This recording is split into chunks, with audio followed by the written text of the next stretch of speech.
Hello, everybody. Welcome to this Xbox Life episode 297, Games, Games, Games. I am your host, Mark, aka Wingman 709, and with me this week is my good buddy Rob, back from wherever Parts he was. unknown. It was places. Well, it was for work, so it wasn't necessarily that I wanted to be there, but I'm glad to be back and glad to get a job mostly complete. Okay, and sorry. Is there any way you can sit back just a little bit? Your head's Wow, filling the what screen. happened there? Your head is filling the screen for some reason. I know Unless that's you want to leave very. it that way. Just don't lean any further closer. No one cares to see all that. But anyways, This reminds me of that. What was that Mike Myers movie? It was Boy Head. You know what I'm talking about? Boy yes, Head New. and Whoa. back by popular demand, we kicked Brun off this week and brought Bo back. So welcome, Bo. Hey, gaming community. Happy Father's Day to all you gaming dads out there. Yeah, yeah. Happy Father's Day to everybody. Um, so my only concern is I got two guys on the show with me that don't tend to talk a lot. So you guys are gonna have to help me out here. You're you're trying to set a stage, man. That's not cool. I take offense to that.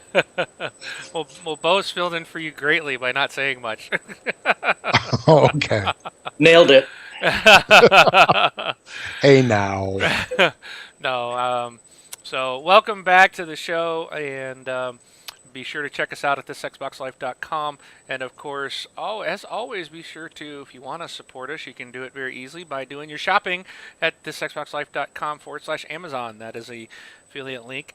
For if you're here in the U.S., it'll take you straight to the U.S. Amazon page and allow you to shop, and we will get credit for your shopping. If you live outside of the U.S., then go to our website, click on the Amazon box there on the right-hand side, and it will auto-direct you to the closest Amazon store based on where you live, and you can support us that way. So, with that, before we get into what we played, today was we finally got the Xbox Entertainment Division has released their first piece of entertainment or television on the Xbox World today, and I actually watched it. It was Every Street United. It's an Okay. 8-episode series on street soccer or football, as some people call it. Oh, you Um, mean the rest of the world? the rest of the world. Yes.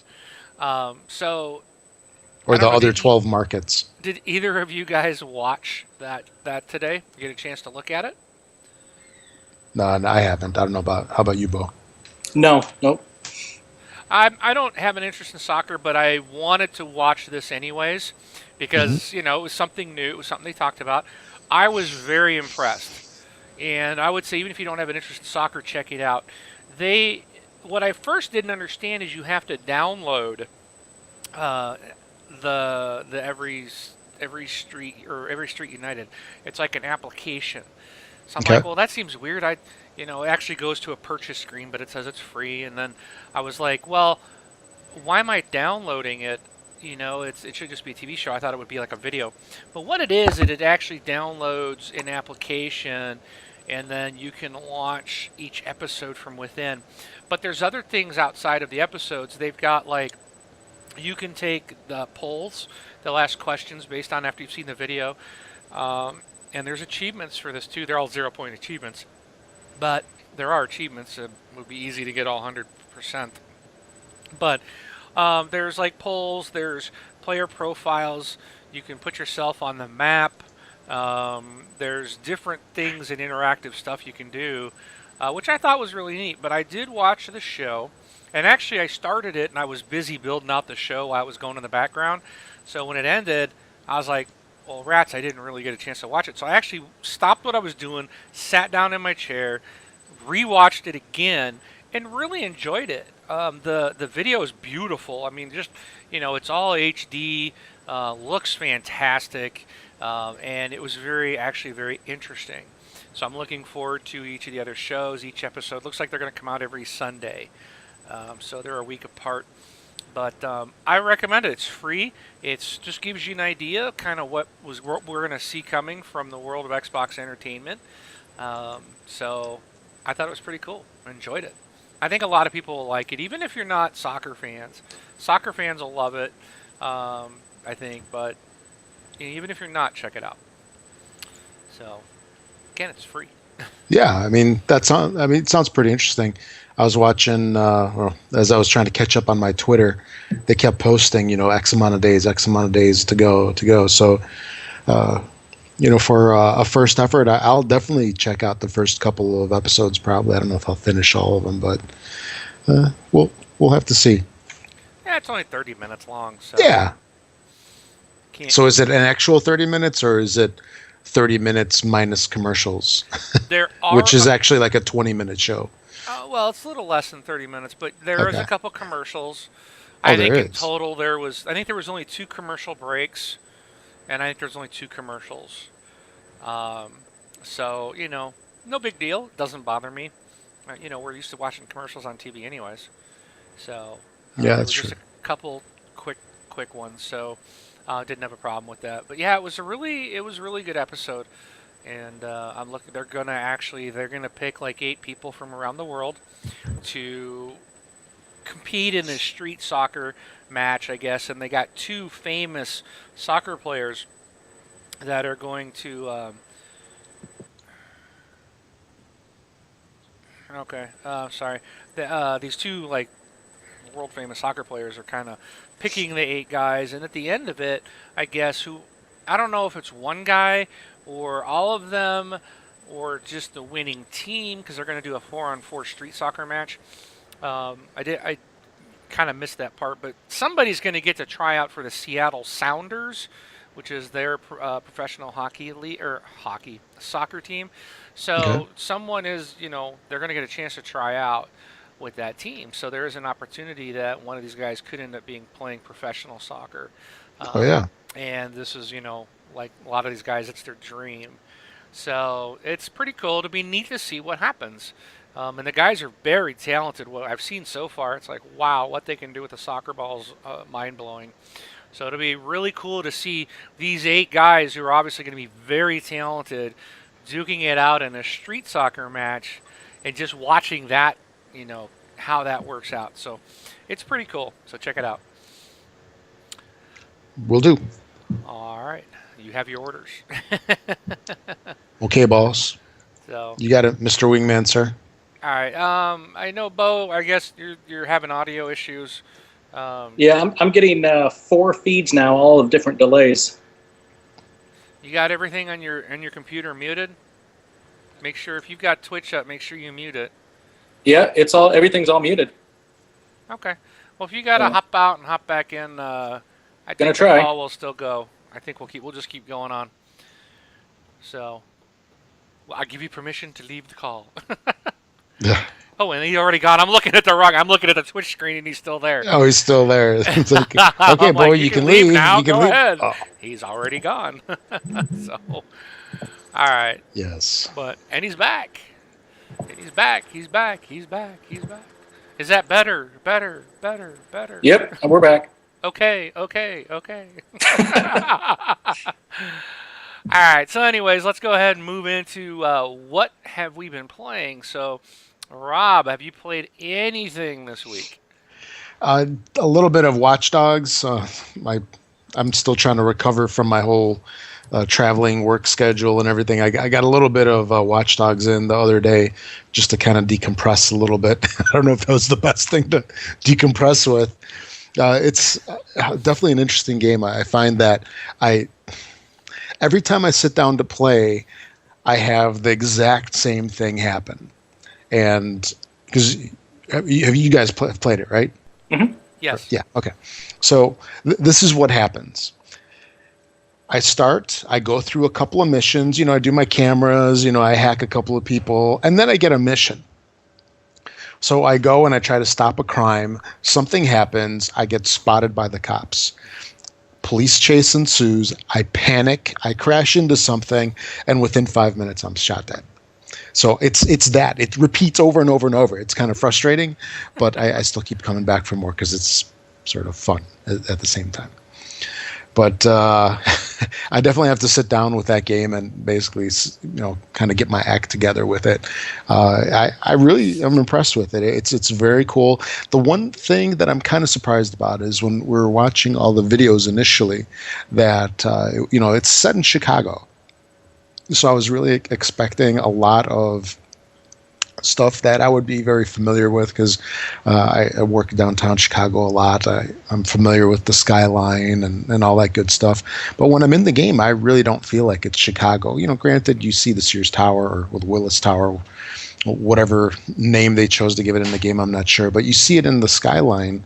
And other than that, it just seems like any old city, which, again, is kind of surprised me a little bit, but it doesn't really detract from the game at all. One thing that I heard on the Major Nelson podcast that I kind of want to try out is he's really not going through the missions from what he was saying. He's just driving around, just becoming familiar with the city. I really wonder if that would help at all. Like, did you guys play what's called Grand Theft Auto at all? Mm-hmm. A little bit, yeah. Yeah. Did you guys ever do that in those games? Like, you just drive around just to be familiar with the streets and where things are initially before you start going through the missions? Nope. Or does that help at all? No, you just get in it. Get in and go, man. and do it. No, I can play Grand Theft Auto for about 5 minutes, and then it's all about seeing how many stars you can get, how long you can last outrunning the cops. Oh yeah. So never got anywhere with that. But before they get you. From what I remember of being in Chicago, this game is dead on accurate with all the rolling hills and mountains that you drive through. And kidding. Yeah. Yeah, I loved the hills and the mountains in Chicago. I'm like, man, I don't remember that. I lived there, let's see, a total of a lot of years. 15, 16 years, and I don't recall ever seeing a mountain or a hills. Well, you've obviously driven into Wisconsin for that part of the game. Oh, Yeah. that must be it. I didn't know Wisconsin was. I knew it was close, but I didn't know it was that close. Yeah. So, But there are some areas that, they do capture part of certain parts of the city. Granted, you could probably make that into any city. Just, kind of how like the sidewalks and the streets, the storefronts and all that. But it's an interesting game. Definitely give it that. And then also, been actually I believe it was last night or the day before, I started playing Lego Marvel 2-player with my son. That was actually kind of a neat experience because they did a split screen that I've never seen before in any other game. It's a dynamic split screen. Do you guys know what I'm talking about? Mm-hmm. With that? Nope. That is pretty sweet. What? You don't? What's dynamic split screen? So normally you would think split screen as split down the middle. You have left and right. What this does is, let's say you have your characters at, let's say, I don't know how this will turn out on the video, but you have them on the screen like this. One's in one corner, the other's in the other corner. If they separate, there's a line that actually goes like corner to corner. And your split screen is then, I just got everything out of focus. Your split screen is now diagonal, and your characters are just doing their own thing. And then once they get close to each other, now it just goes full screen again. Weird. So it actually splits them, but kind of smart. And it's really nice because you can play full screen when you're close, but then it goes split when it needs to, and it's very subtle. And it doesn't detract from the game at all. So I was really impressed by that. On a side note, my son, he's going to be 6 next week, and it's kind of an eye-opening experience to play multiplayer with him. I don't know if I can handle it. I don't know if I can handle it because he's sort of trash talking me, and I'm like, "What? You don't talk that way to your dad." Kick your butt, Dad. You're going. I know. He's like, "You shoot me, I'm going to shoot you." I'm like, "Why would you say that? That's mean." So here's the question: is he better than you already? He's pretty good. He's pretty good. Yeah. Yes, the answer is yes. And the thing that, because up until now it was always just myself playing and him just sitting on my lap watching. But now I was really surprised how quickly he picked it up and he learned what the different buttons were, and it's like Y switches characters. One is shoot or not shoot.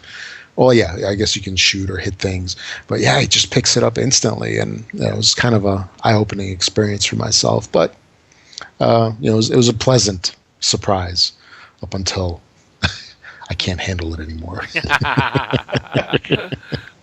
awesome. Don't be like, he'll be like, Daddy, well, let's play Lego Marvel or something. I'll be like, no, you go to bed right now so I can play by myself. Dad, it's 3 o'clock in the afternoon. I don't care. Go to bed. Yeah. You'll, But you'll get to what the was- part where you threaten to ground him if he keeps killing you. I went through that phase. Like, you kill me one more time, you're grounded from video games for a week. oh yeah, stop that. That's why you just play co-op games with them so they can be on your team. Well, this is co-op. Oh, He's trash talking me, and we're co-op. that's bad. Yeah, but actually, there was a funny thing that what the Xbox account tweeted for Father's Day. It said, something like "finally," or like "thanks" or "Happy Father's Day, Dad." Finally your reflexes are slowing down enough where I can beat you in Halo. Or I don't know if you guys saw that at all. I did. It was see pretty that. good. Yeah, I Yeah. remember that. So, But yeah, that's about it for me. Just those two, and then yeah, a little bit of Mario with my son. I don't know if you can see this. This is his latest drawing here. Super Mario 3D Land. That's nice. Nice. Mario. So I've been playing a little bit of that, but I don't know if I would count that. But yeah, that's it for me. Well, since you did that, I got to show something here. Being that it's Father's Day, of course, Robin. Well, you guys will see it eventually on the feed. But my kids drew. All my kids today in church, in their Sunday school class, they got to draw pictures of their dads and attach a bag of M&Ms like as a tie. So my oldest son, he did. Let's see. There we go. So that's his rendition of me.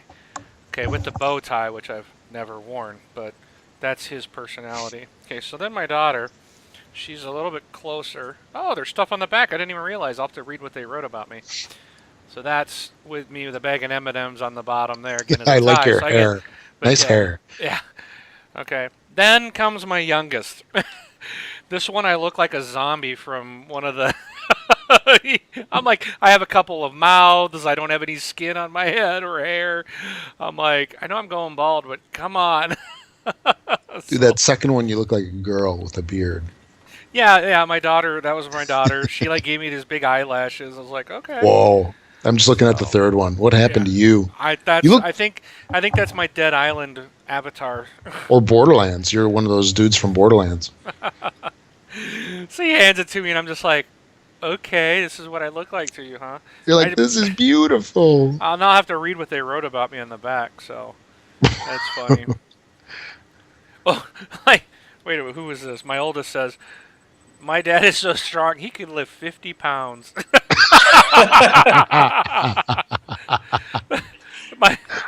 my daughter says, I'm so strong I could lift a ladder. my youngest says, I could lift a box. I'll have to read the rest of that. Those are funny. They didn't even tell me they wrote on the back of them. I'll have to see what facts. Those are so fun when your kids do that stuff. So, but anyways, no one cares about that. So, I think Bo, it's your turn. What you've been playing this week? I played a little bit of Watch Dogs, and then blew the dust off Curse of Brotherhood.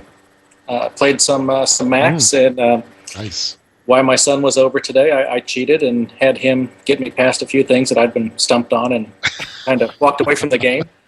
So now we're into the next chapter, so I'm back into it. Cool. Very nice. That's a fantastic game. Yeah. That was Yeah, a great first game for the Games with Gold for Xbox One too.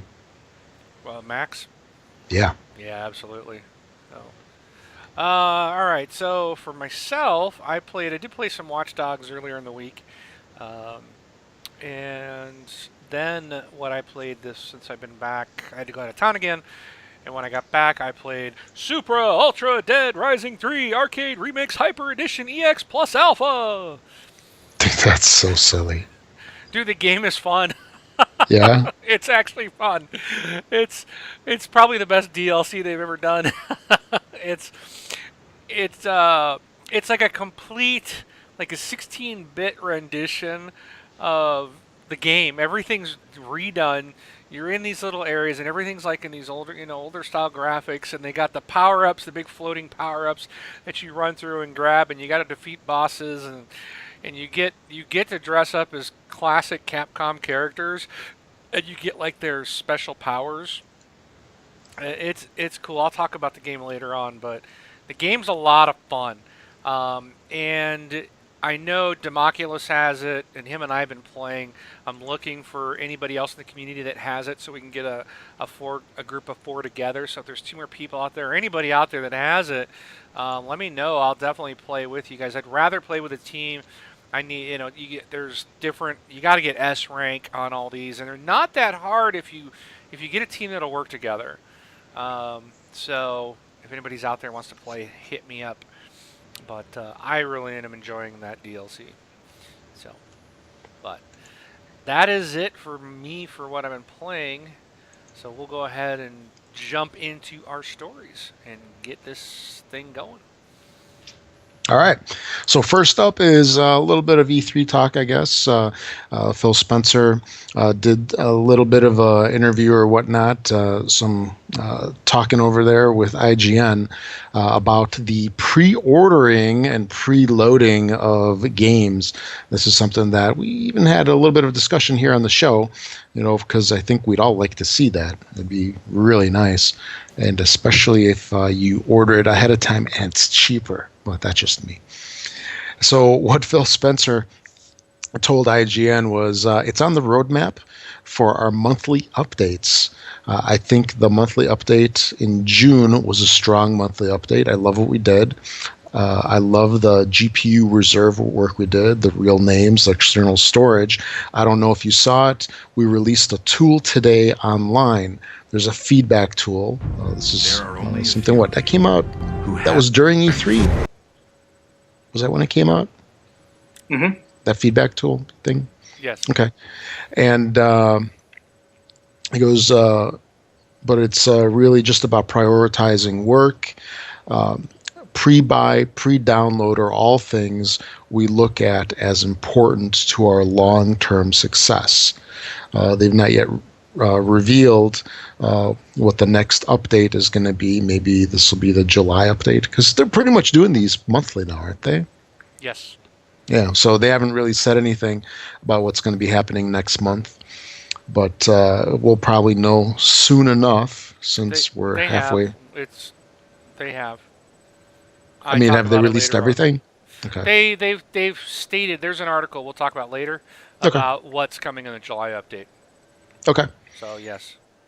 So it's nice to know that they're at least giving us a heads up in that part there. So previous updates have addressed Xbox Live Party System, Kinect voice recognition, system update notifications, and more. So that's about it. So at least they're considering it. Cross our fingers. Hope to get it. Over to you. All right. Well, our next story is in regards to Battlefield Hardline.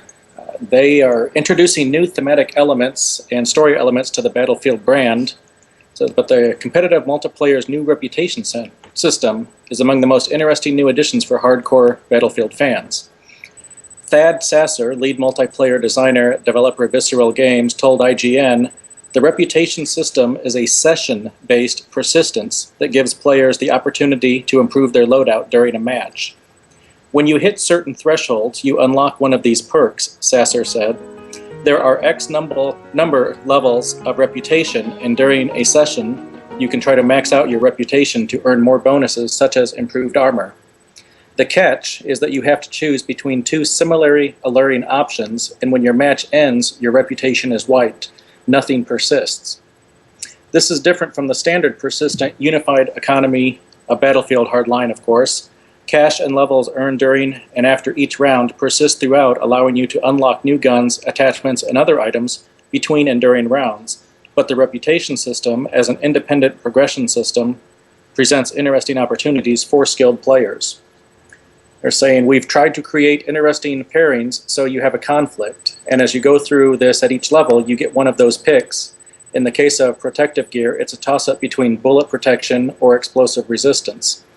The expectation is that each round of Battlefield Hardline has a bit more nuanced variety to it, giving players the opportunity to improve their offensive and defensive capabilities in subtle situational ways.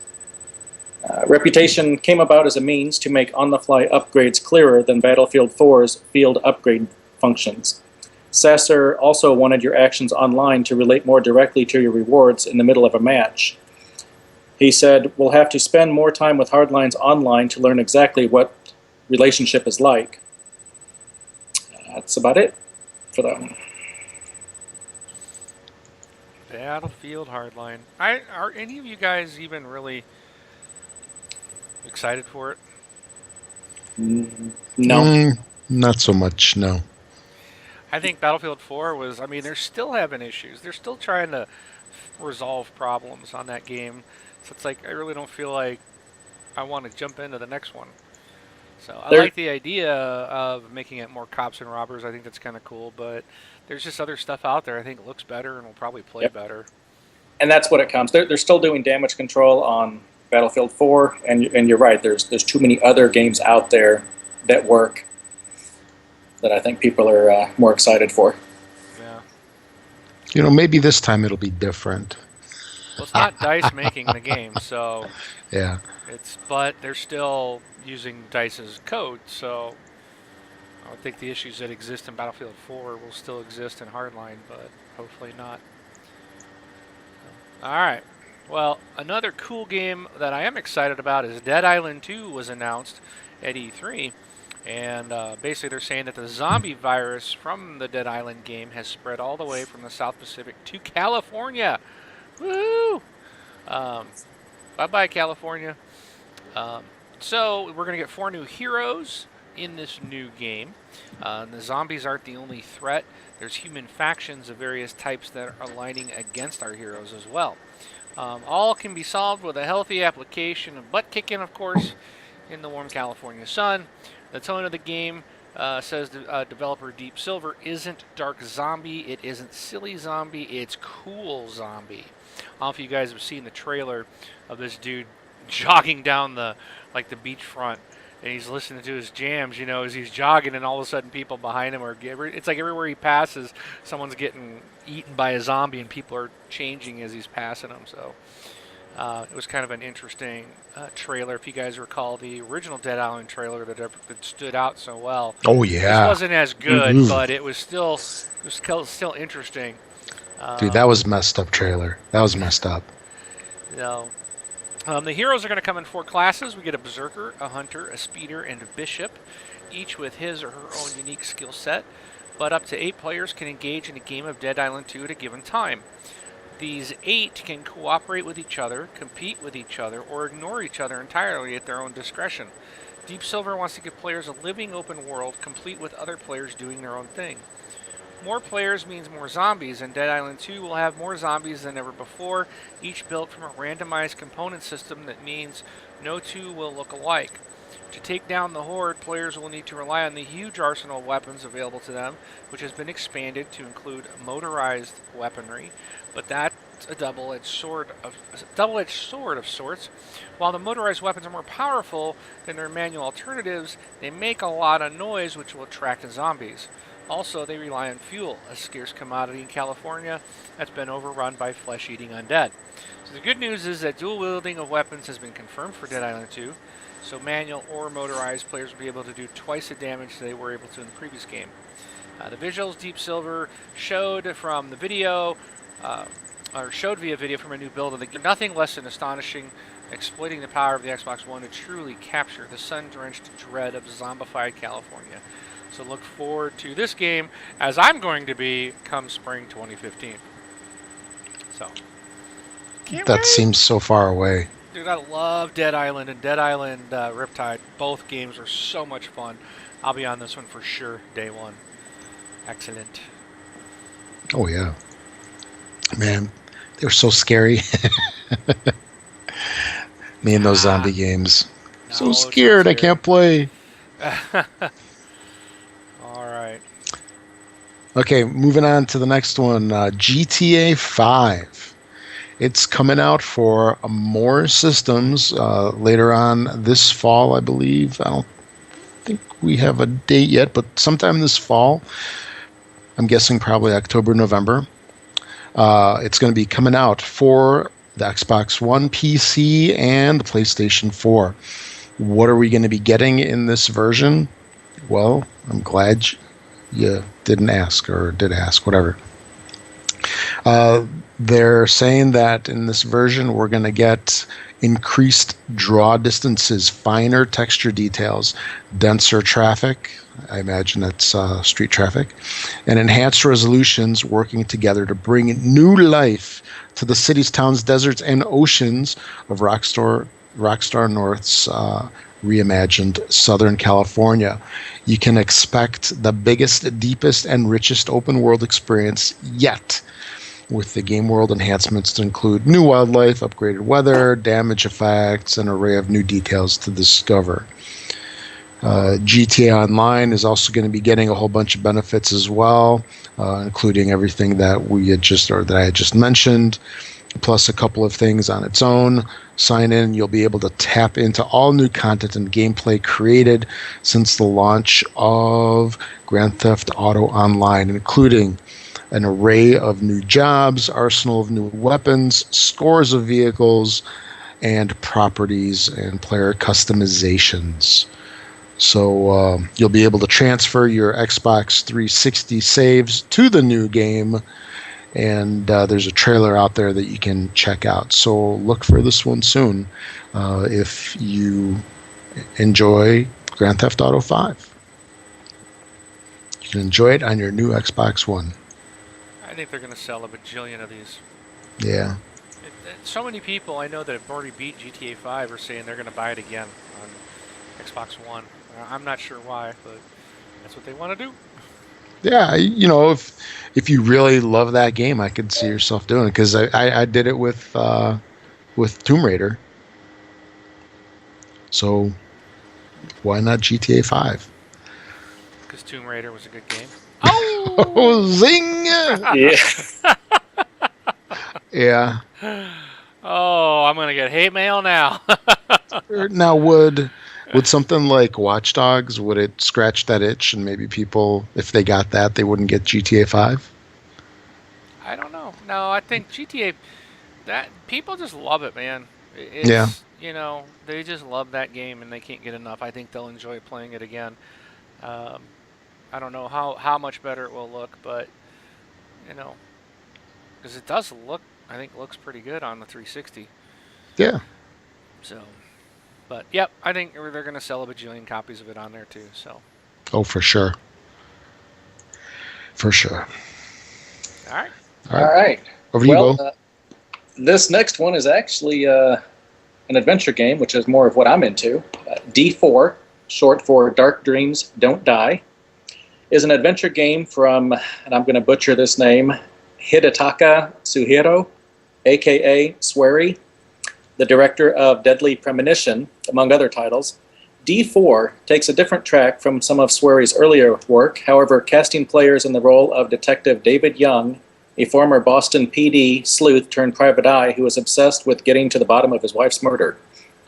The game world is a blending of reality, David's fantasies, and his ability to travel back in time and experience things as they happened in the past. It's all presented with a stylish, cel-shaded look with plenty of character and slick animation and lighting. As a Kinect-driven game, motion controls are a major part of the D4 experience, letting you reach out to examine objects or execute quick deflect gestures to ward off attackers. But unlike your fitness or dancing title, a game of D4 can still be played while seated on the couch, even with a controller should you prefer.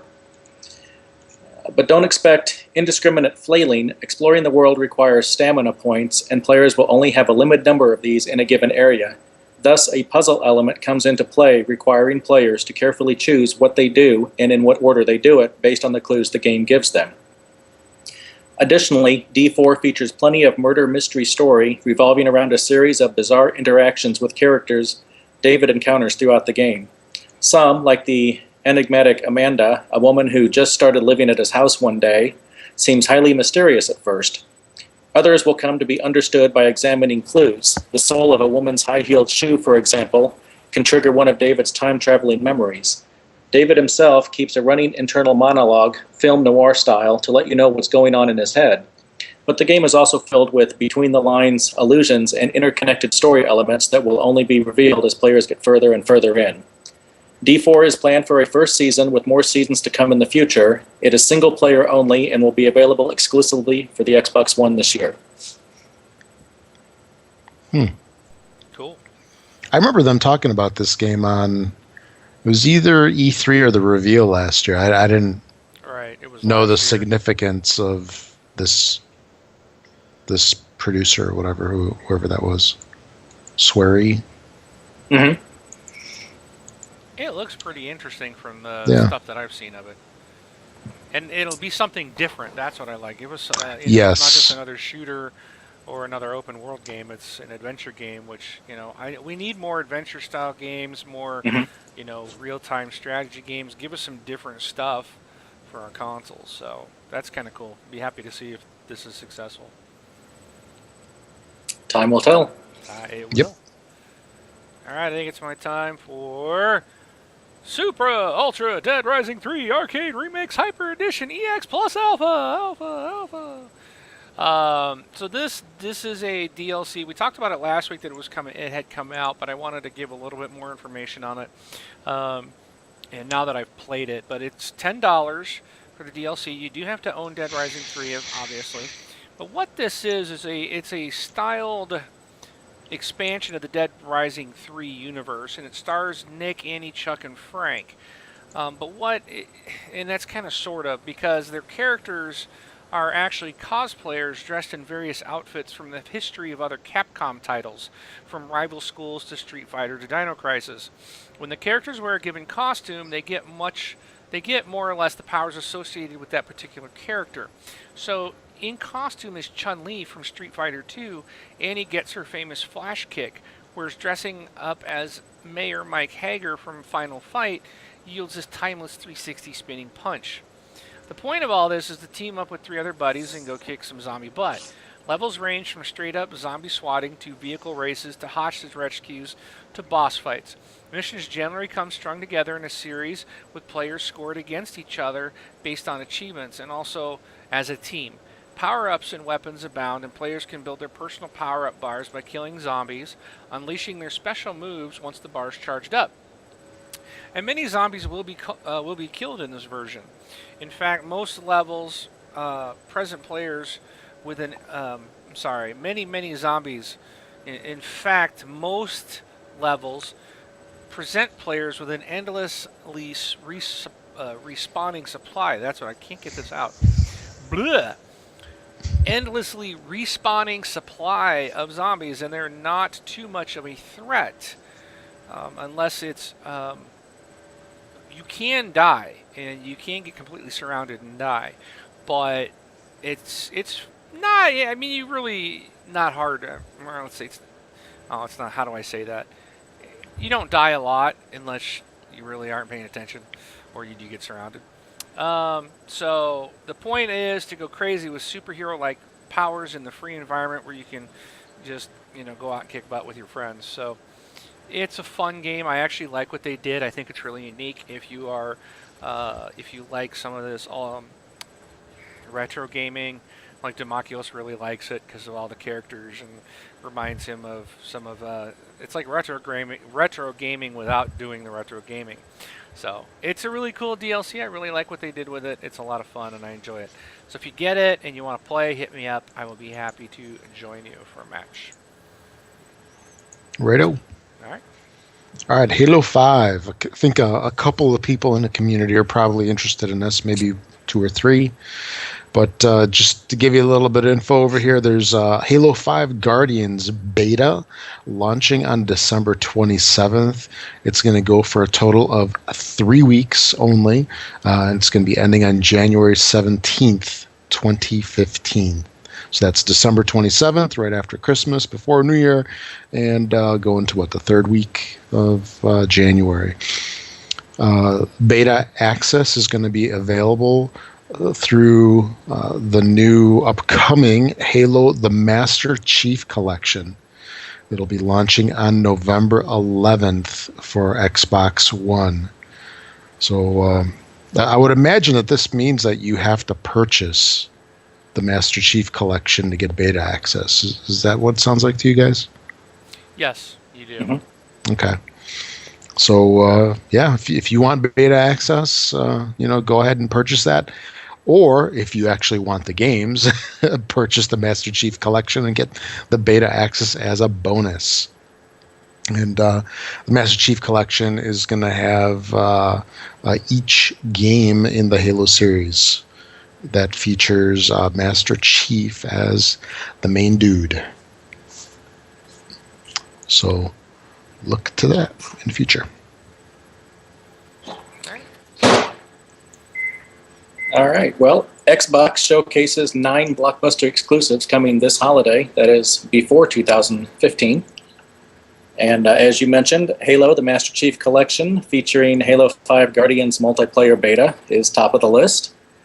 Sunset Overdrive, Forza Horizon 2, Ori and the Blind Forest, Dance Central Spotlight, Disney's Fantasia Music Evolved, Project Spark, Killer Instinct Season 2, and the Fable Legends multiplayer beta. So that's a pretty good list of exclusive games all due out in the next 6 months. it is. It's going to make quite a few people a little poorer come poorer. Christmas time. So sorry, family, nobody's getting anything, but I'm getting a bunch. There you go. There you go. I know there's That's 3 on that attitude. list I'm buying for sure. Let alone the impulse buys. Yeah, no kidding.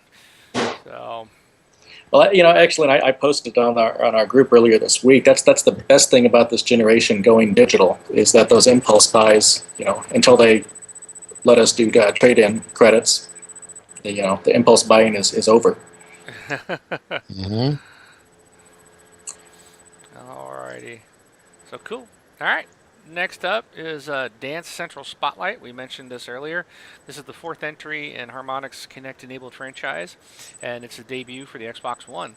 So I just wanted to kind of spend a little bit of time on this, kind of talking about what is coming for this title.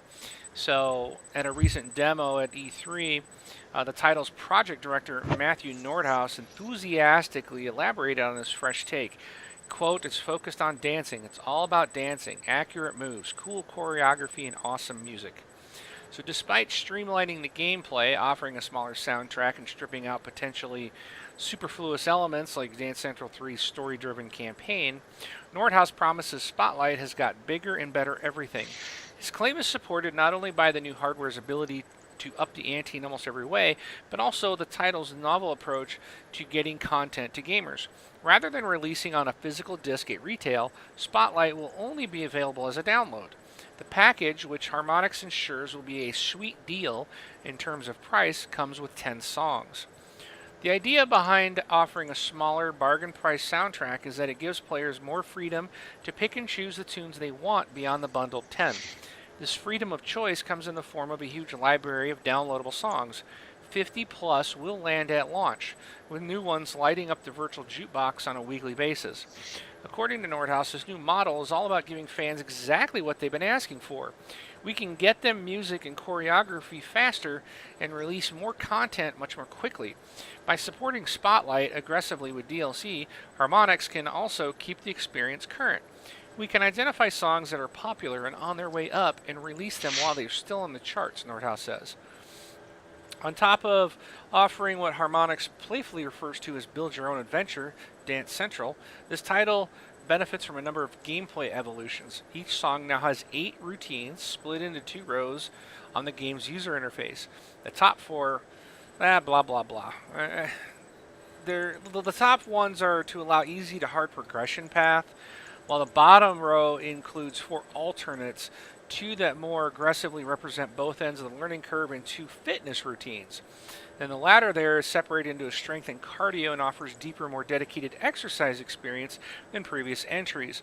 Rather than just having their calories count, Living Room Olympians can now select a routine type, create a playlist, and then let it run for 30 minutes. So that's kind of cool. They're really, I think that'll be good for those that want to maybe do exercise, but like the Dance Central type of games, where you're getting up and moving around and having fun. So look for this. That's pretty much it. Look for this to come out here before. I don't think we have a release date yet. This September is all they're saying at the moment. So we'll see this in September. You dance the night away. Which is normally what you do anyway. Yeah. Okay. All right, moving on. Final Fantasy Type 0 is going to be coming out on Xbox One and the PS4 in HD format, meaning it's getting a bump in the graphics and all that other good stuff. The the PlayStation 4 version is confirmed for North American launch, but the Xbox One and PS4 versions are listed in a trailer. Those versions are also confirmed in a European press release. If you're not familiar, Type 0 originally launched on the PSP, and it just amazes me that thing is still around. It launched on the PSP in Japan in 2011. The voice of our Western fans was instrumental in the development of Final Fantasy Type 0. And we're very excited to release this title soon, said the director, Hajime Tabata. And he said the PlayStation 4 system and Xbox One platforms have really helped to re-envision this dynamic and turbulent world of Orient. So, if you're a fan of Final Fantasy, here's one for you.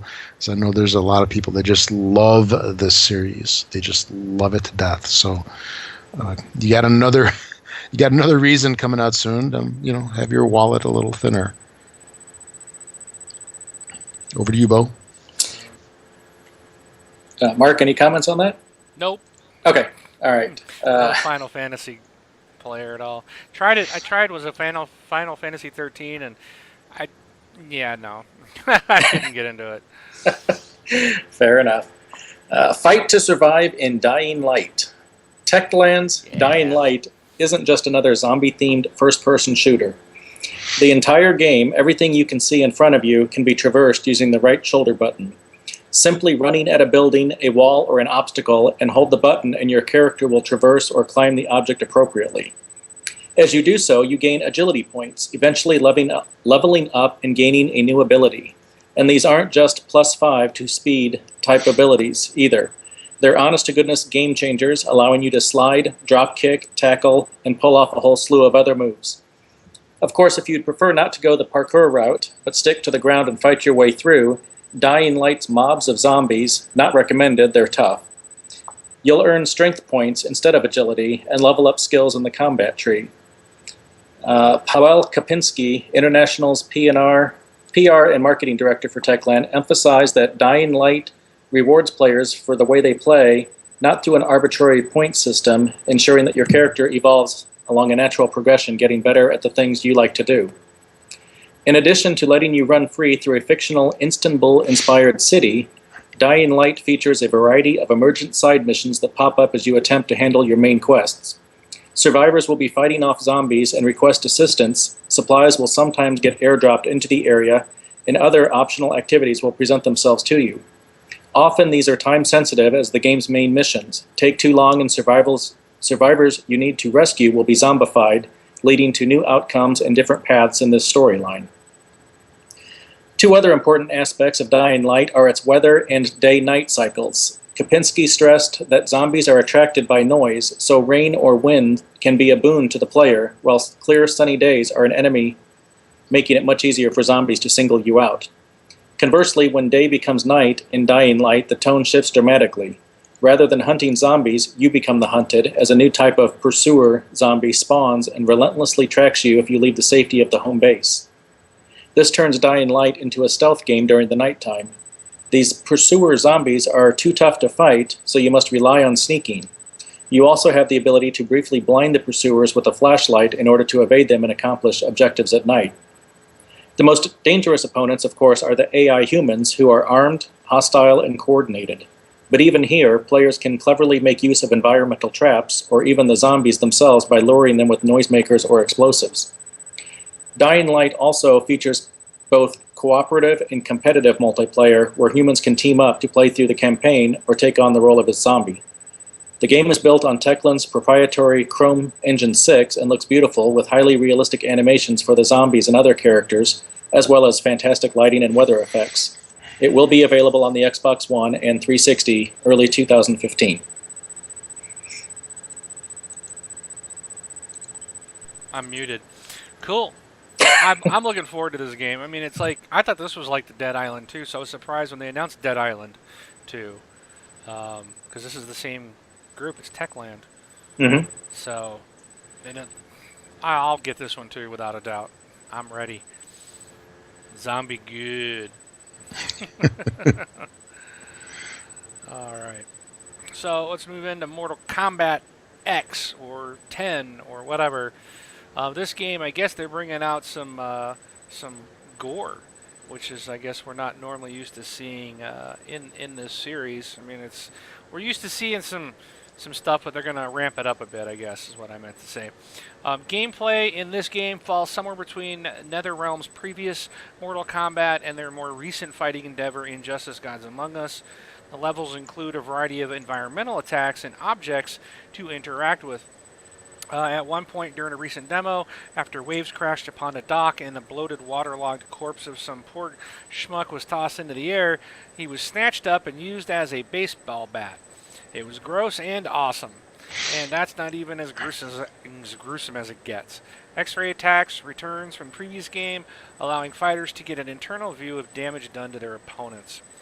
The new characters feel like a departure from the norm for Mortal Kombat, and we like the direction. Two of the new female characters, Cassie Cage and D'Vorah, are more practical, well-equipped, and realistic than one expects from the series. While as realistic as a half-bug, half-woman who spits acid and emits swarms of insects can be, and in case you're wondering, Cassie Cage is the daughter of Johnny Cage and Sonya Blade. That alone leads us to believe that the series story is getting a continuity that far exceeds the Mortal Kombat games of the 90s. After spending some time as D'Vorah, using her spouting pincers and other awesomely creepy bug moves, we were sold. And Cassie Cage is a cool amalgamation of two classic characters. Her X-ray attack, the Nutcracker, showcases the skills she picked up from her parents and is just as painfully graphic as the name suggests. In fact, all the new characters are really interesting. Kotal Khan, for example, is a Mesoamerican-inspired deity in a loincloth, hefting a crazy big sword. And then there's Farah Tor, a massive beast of a fighter being ridden by a sprightly little maniac. Think Master Blaster from Total Recall, and you're not too far off. Each character has 3 different fighting styles, focuses on different weapons and skills. That means your strategy will have to change depending on which style your opponent is in. From a tournament standpoint, this just upped the game for Mortal Kombat. It's going to make some really interesting matchups. You can tell that NetherRealms is having much fun making Mortal Kombat 10, and honestly, games are just better when you can inject humor into them, especially when it's a dark, grisly humor that turns something horrifying, like sending bugs to eat someone's face from the inside. It's just fun.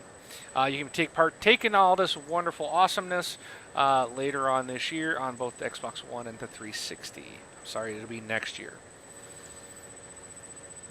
All right. Righto. All right, moving on, we've got Destiny. This is that new Bungie game that will be out, I can't believe it's so soon, September 9th. This is the kind of game that for me at least, seemed like it was going to be like years off. But it's what, June, July? It's like less than 3 months away. Anyway, it's a Bungie game, and a question that might be on some people's mind is, what is multiplayer going to be like? So Xbox Wire got the chance to play the game at E3, and they played a couple rounds of the multiplayer mode called Crucible, and I guess they're giving it a big thumbs up.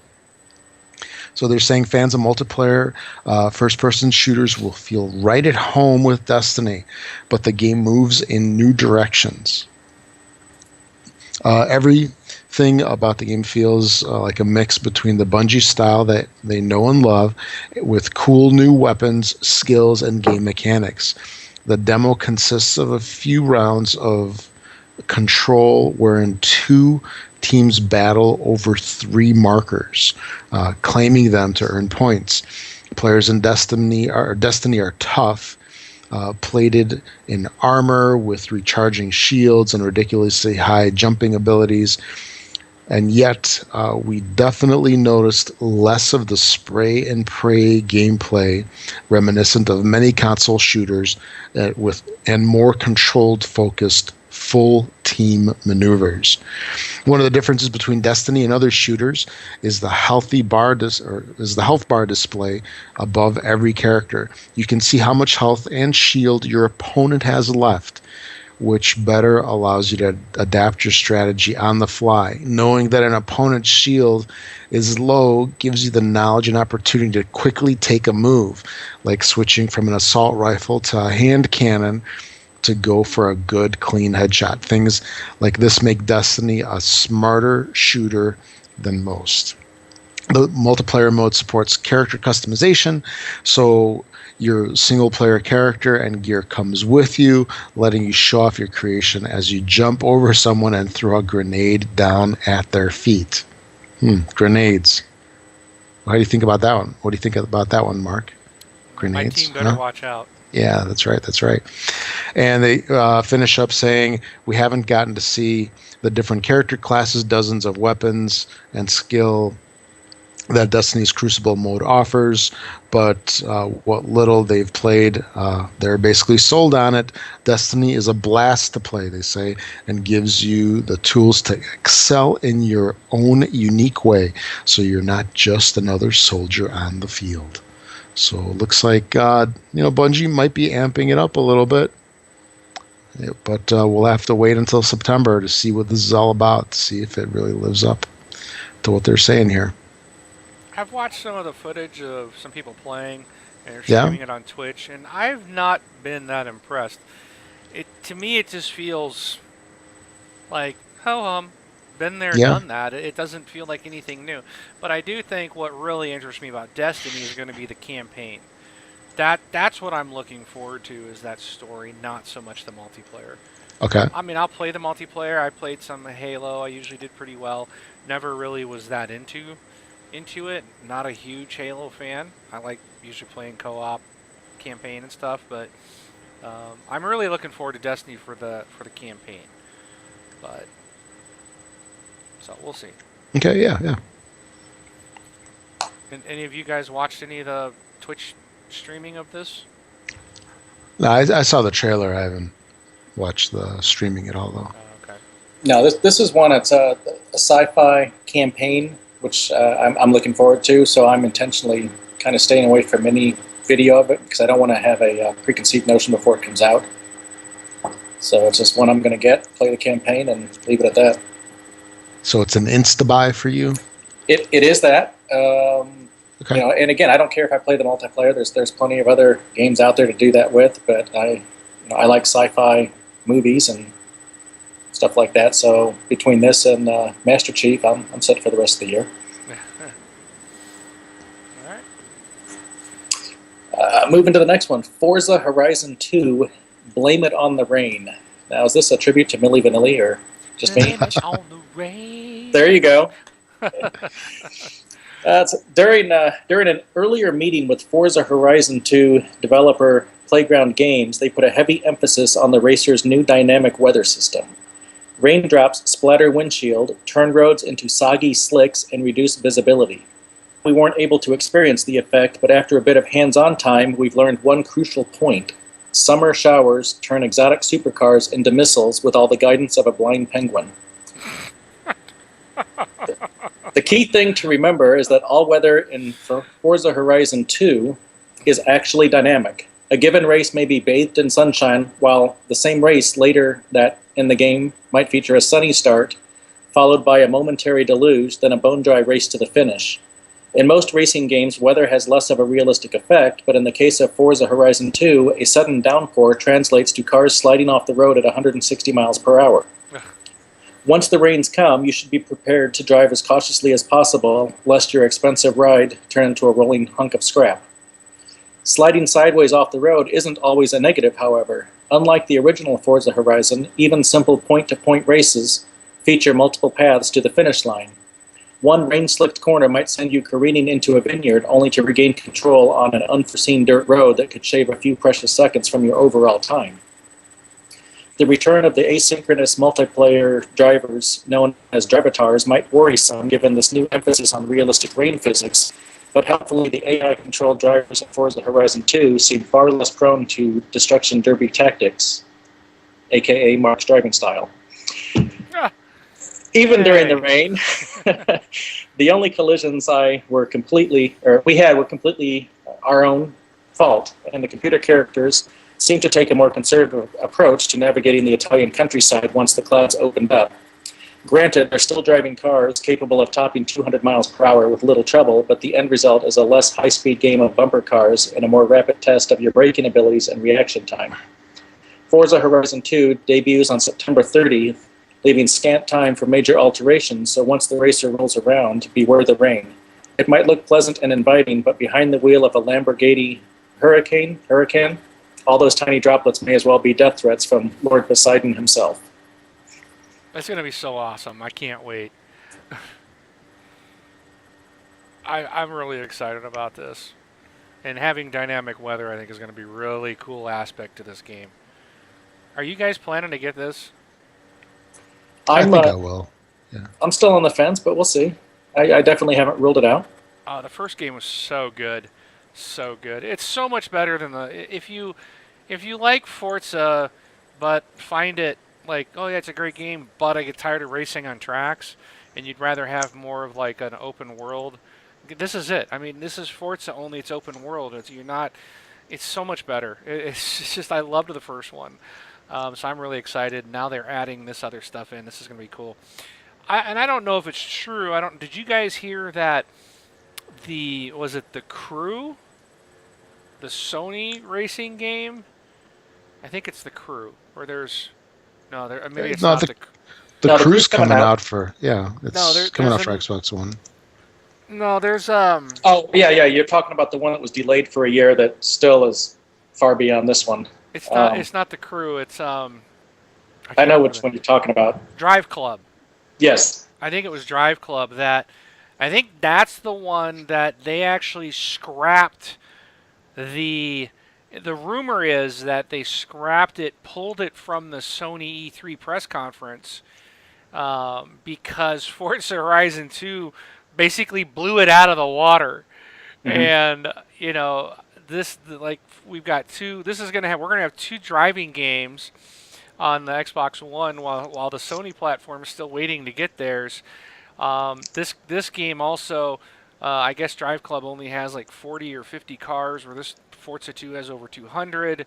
The other one doesn't have weather. This one's got dynamic weather and day and night cycles, and I guess it got pulled. That's the rumor, is that it was pulled after the E3 press conference or the Microsoft press conference.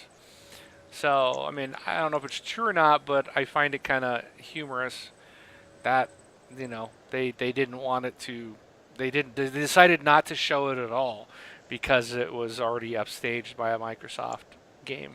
Like, yeah, baby. Suck it. There you go. So, but anyways, let's move on to the next story. This one's pretty cool, man. This is the July update that Rob was talking about earlier. And Oops, my video's already well on its way. Let me start that over. All right, so some of the stuff we're going to get in July. I'm waiting to get it. I don't have it yet. I am in the preview program, but they have not released it yet to the preview community. We should probably get it. We'll probably see it this week, it would be my guess, now that we're in the middle of June. But snap mode for achievements, which is what you're seeing on the screen right now. Oh, yeah. They showed this at E3, and it's offering an easier way to track and view your achievements in the moment. With Achievement Snap, you can track your achievement progress in real time without ever leaving the game. You can also get help on any achievement you're struggling with. Xbox will scan the web for you and deliver relevant tips and strategy content right to your TV. So essentially, it's going to snap open Internet Explorer and or not snap it open, but it'll bring it up in your main screen there, and then That sounds clunky. It looks like it moves pretty slow. It just opens up IE, Yeah. and then you can click. It does basically a search, a Right. Bing search, if you will, and then you'll see like videos for this achievement, and it'll already put the search stuff in there for you, so you can watch videos and see how it's done, and Right, then right. go right back to your game and play. I think it's pretty cool because you don't have to run over to the computer or look on other sites on how to do it and whatnot. So that's kind of cool. Next thing, they got double tap to snap. Double tap the button on your controller to bring up Snap Center, where you can launch achievements or any other snappable app without leaving your game. Already have an app snapped, then just double tap quickly switches between your game and the snapped app. So they didn't say what the button was, but that's something that's coming. Also, choice of spoken language. So, folks in New Zealand, Ireland, and Austria, with this update in July, you will be able to select voice control using the English or German voice models from other countries. And if you're an expat in an English-speaking country, you too can choose any of the other English language models that fit you. That's good because I know, we got some friends of ours that are out in New Zealand and they can't even use the voice command. So it looks like they're going to be able to here in July. So that will be cool. They'll finally make use of their Kinect. Future digital bundles and compilation discs. We're doing some work now so that publishers will have options for great digital bundles and disc compilation offerings in the future. As they test this feature, we'll be able to see more flexible combinations of game titles and other game content. And then you can like game DVR clips. So they're adding the ability to like all your favorite game DVR clips as well as activity feed items in Smart Glass. So that's it. So we'll see that stuff in July. Yeah, very cool. Especially that achievement thing. I remember seeing that on the E3 where it showed you didn't it show you like a bar, like how close you were to that achievement? That's pretty sweet. And it updates live.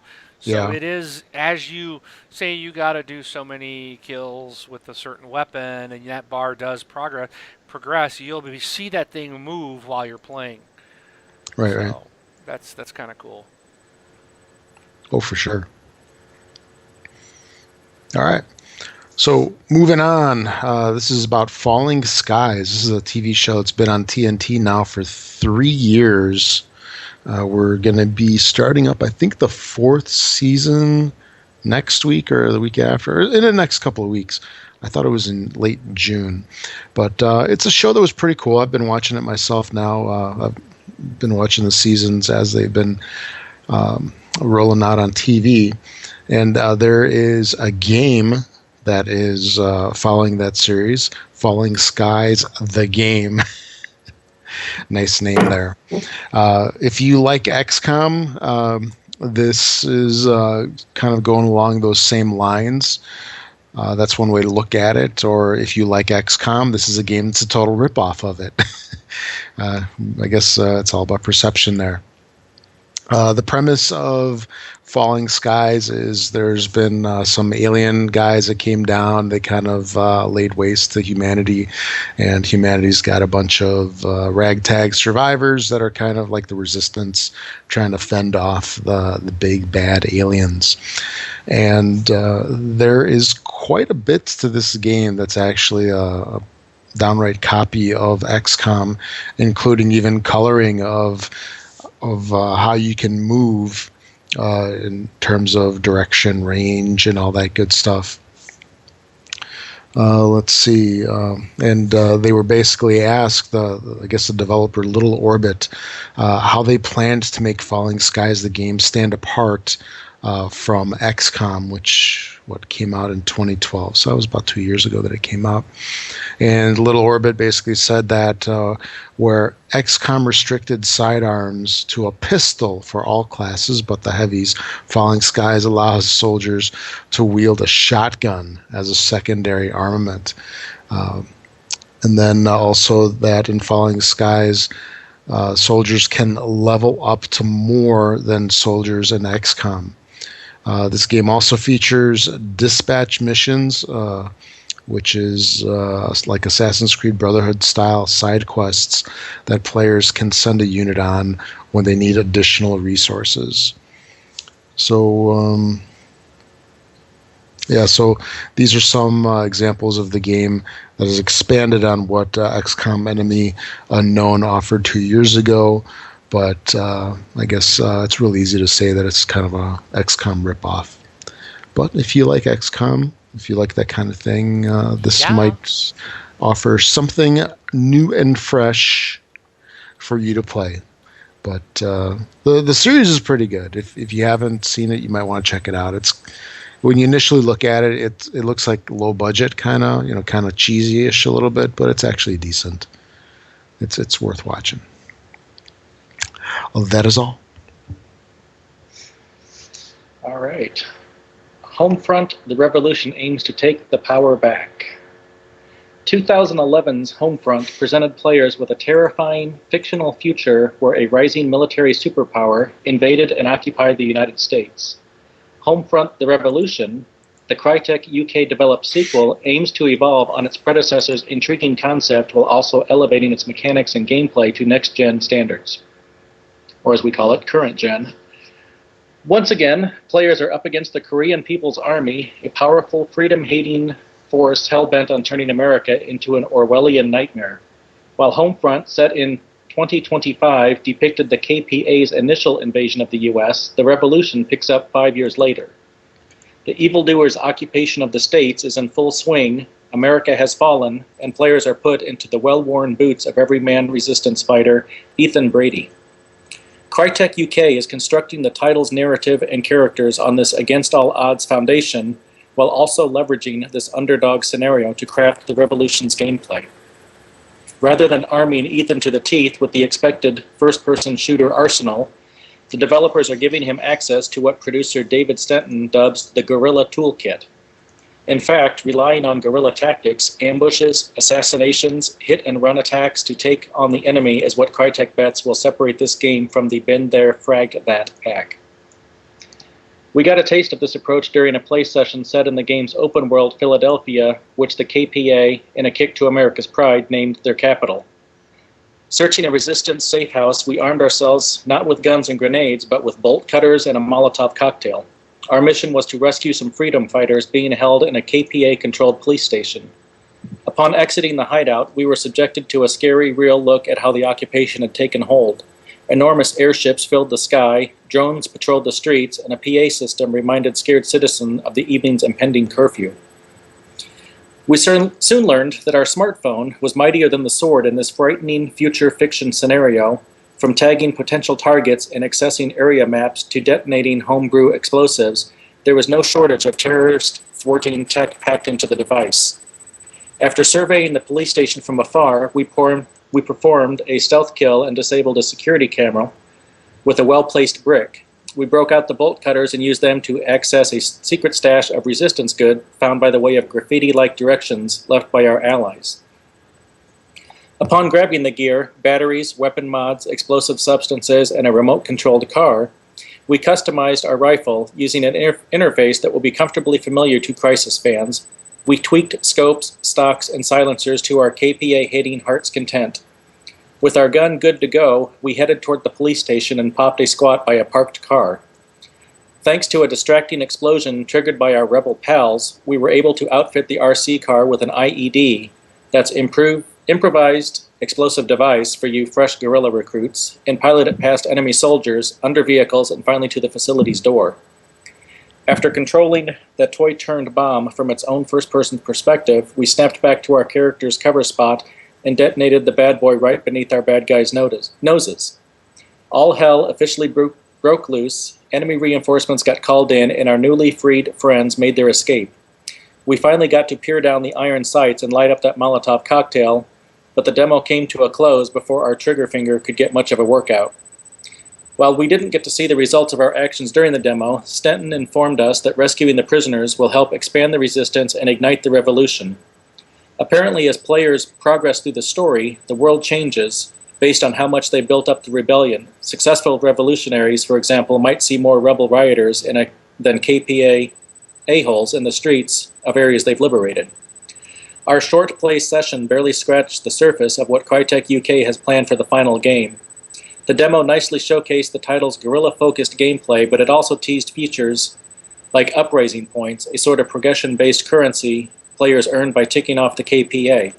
Toss in the potential of setting the sequel in an open world and bringing it to life with the developer's CryEngine tech, and we're already anxious to join the revolution when it ignites on US soil next summer. So here's my question. Did you guys play the original Homefront game? No. Oh, neither one of you did. Okay. I thought it sucked, so... Yeah, I remember. When I saw this, I was like, are you kidding me? Yeah. They better really do something sweet on this to make it even intrigue me in any way, but it's not on my list of stuff I need to worry about, that's for sure. Well, you've got Falling Skies, the game, so is this more of the, the Wolverines, Red Dawn, the game? It's kind of what it sounds like? Yeah, this is more like Red Dawn, the game. So, Falling Skies actually is something I am interested in because I like XCOM. So if they're going to play it like that, then I'll be all over Falling Skies. So, plus the TV show is awesome. Mm-hmm. All right, so moving on. In the interest of time, we need to get moving. Lara Croft and the Temple of Osiris. If you guys played the original, the first one in the series, Lara Croft and the Guardian of Light, if you remember, it launched without co-op. It was patched in weeks later. The developer says that will not happen again, that this game will launch with online co-op ready to go. This will be released on Xbox One, PlayStation 4, and PC. You will have a single screen, top-down, tomb raiding. Also returns, of course, now with a diverse cast of 4 playable characters.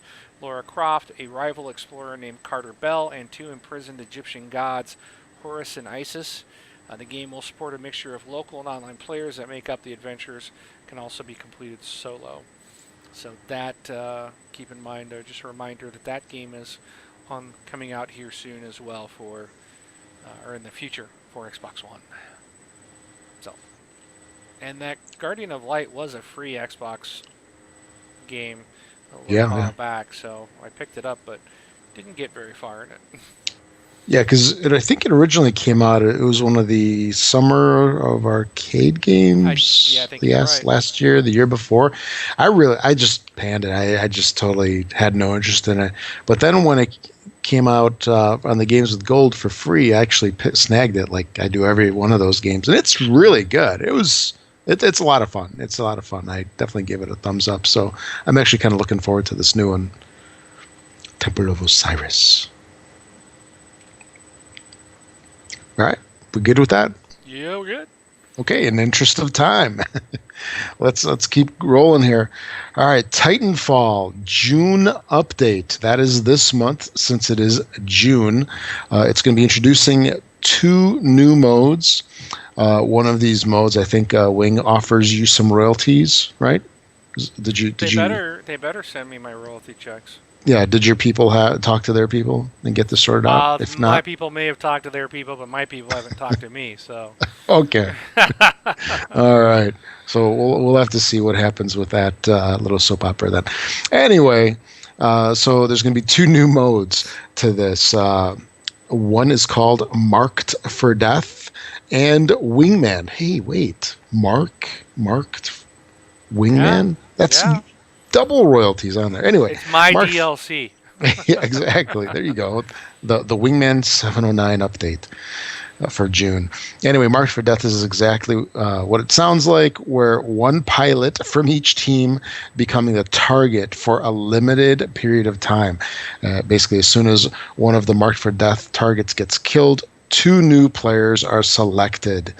The new mode injects freshness into the game and keeps things moving along at a brisk pace.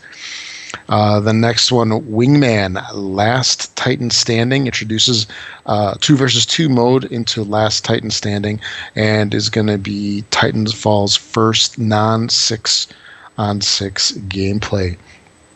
And then Titanfall is also getting burn cards for Titans with amped up weapons and abilities similar to the options available for pilots. Also, players will now have the ability to unlock customizations for their Titans, which will be retroactive, meaning that if you've already reached a level to unlock a decal, it'll be available to you immediately.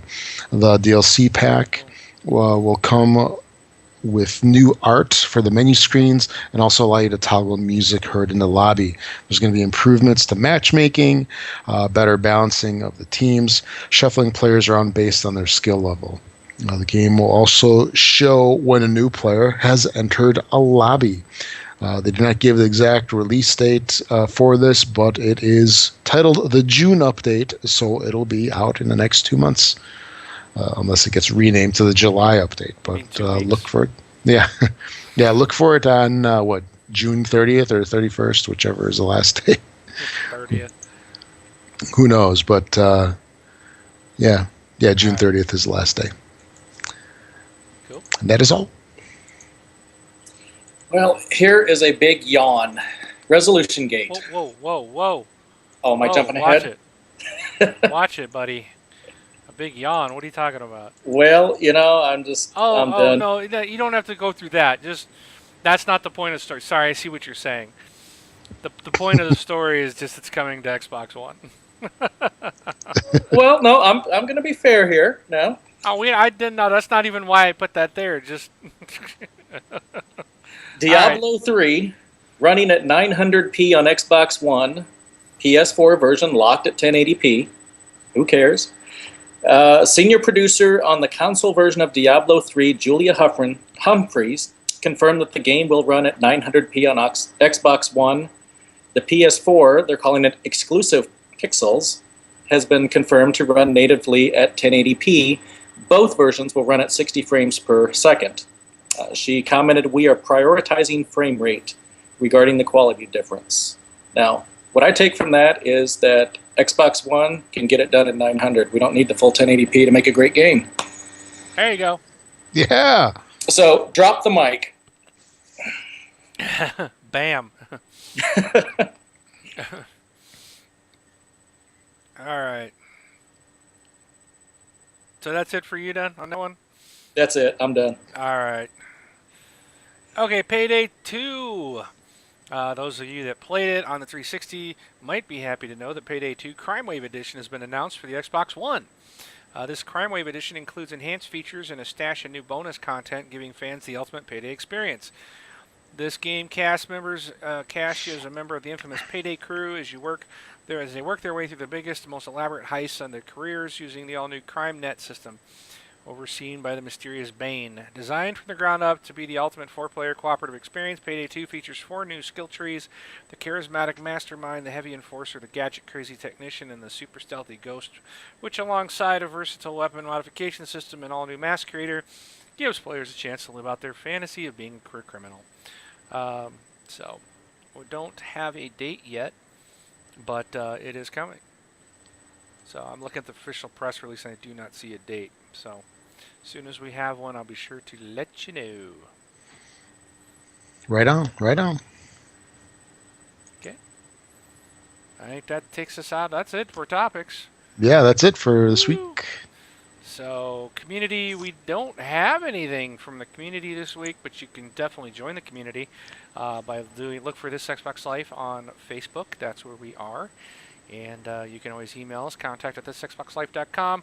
Follow us on Twitter And if you want to leave us a voicemail, go to our website, click on the voicemail box on the right-hand side, and just leave us a voicemail. Be sure to give us your gamer tag as well when you leave a voicemail, and we will put your voice into the show.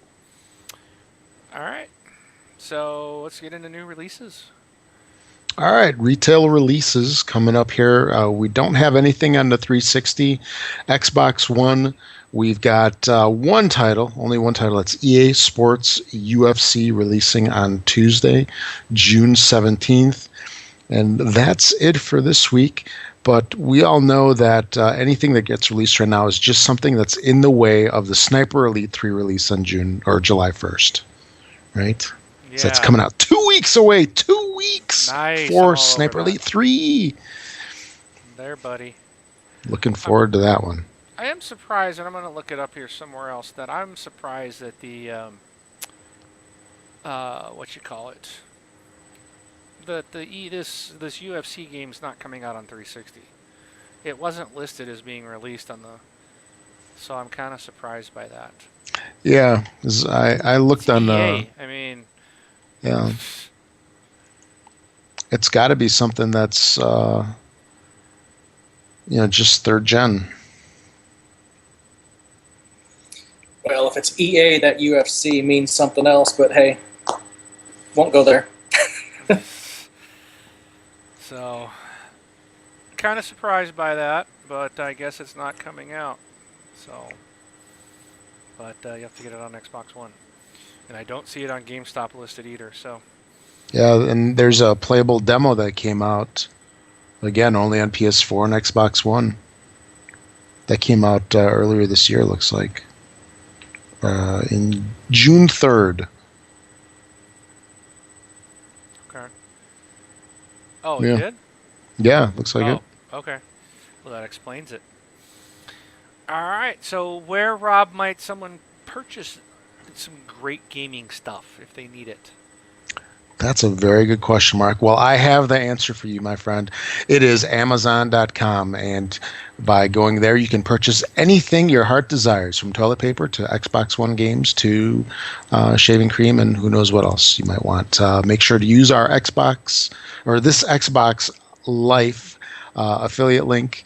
You can find that at thisxboxlife.com/Amazon, or go to our main page, thisxboxlife.com, and click on the link on the right-hand side, which will take you to the Xbox One product, but from there you can search for whatever you want. All right. Cool. Well, Bo, you got any last comments or thoughts? Last words? No. Nope. All right. How about you, It's Rob? your final meal. Nah. I got nothing. It's just been a crazy week. I mean, there's just so much stuff that's been going on with E3. I kind of wonder if everybody's a little burned out of all the information onslaught that has been going on the past couple weeks. But we'll get back into the groove of things as we start seeing these titles all start coming out. So it's going to be some exciting times, and also bad for the wallet. Yes. Coming out soon here. All right. Well, then, thank you guys for joining and listening. We're going to be having some information here real soon about some giveaways. So we're going to be giving away some games here real soon. And what did you say? You said what's coming out in 2 weeks? Sniper Elite maybe 3. Maybe we might have to make that. Well, I don't know if it gives us enough time. We need to find something out. We need to give out something big. But we'll have some news for you guys next week. We'll try to get together our crew here. Of course, Brun's gone on vacation, so once everybody's done with their vacations, we'll get some info out to you guys, and we're going to start doing some full retail giveaways for you guys.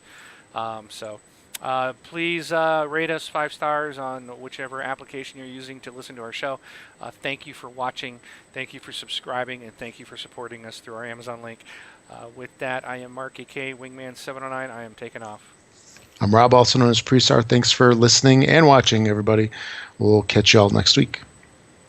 I'm Bo, Vengeful Loki, and we'll catch you online.